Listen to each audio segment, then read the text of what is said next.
என்னோட பர்சனல் எக்ஸ்பீரியன்ஸில் ஜெயலலிதா அவர்கள் வந்து பண்ண ஒரு ஒரு தாக்கம் என்ன அப்படின்னு கேட்டால், ஜெயலலிதா அவர்கள் இறந்த சமயத்தில் நான் சென்னையில் இருக்கேன். அப்போ எனக்கு என்ன வயசுன்றது ஞாபகம் இல்லை.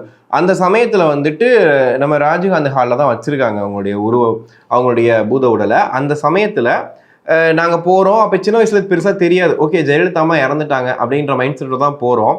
அவங்களை கொண்டு போயிட்டு மெரினா கடற்கரையில் புதைக்கிறாங்க. பல ஆயிரம் மக்கள் வந்து சுற்றி இருக்காங்க.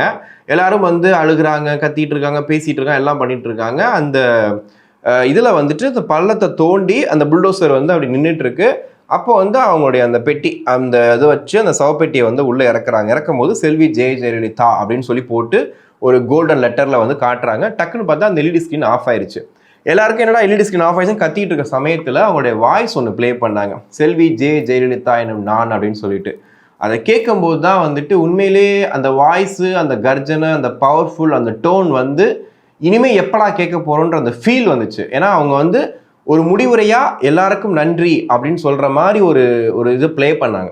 உண்மையிலே இப்போ நினச்சா கூட பெரிய ஒரு இதாக இருக்குது அது கேட்கும் போது, அதை நினைக்கும் போது. ஏன்னா அந்த வாய்ஸுக்கும் அவங்களுடைய அந்த நாலேஜுக்கும் அவ்வளோ ஒரு பவர்ஃபுல்லான விஷயம் வந்து தமிழ்நாட்டில் இருந்தது. அப்படிங்கிறதுனால தான் வந்துட்டு புரட்சி தலைவர் அடைஞ்ச புகழ் எவ்வளோ, அப்படிப்பட்ட ஒரு தலைவர் அடைஞ்ச புகழை தாண்டி ஒருத்தங்களால் வந்து நிற்க முடியும்.